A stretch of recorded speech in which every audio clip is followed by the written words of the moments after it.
You ask Tiger to solve. This deals with linear equations with one unknown.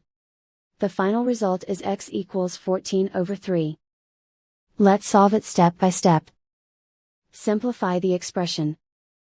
Expand the parentheses.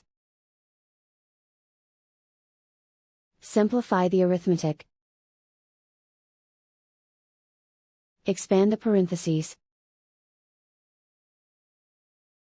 Multiply the coefficients. Simplify the arithmetic. Expand the parentheses. Group like terms. Simplify the arithmetic.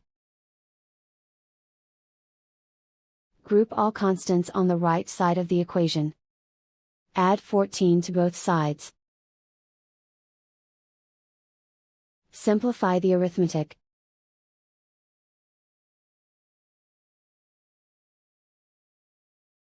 Isolate the x.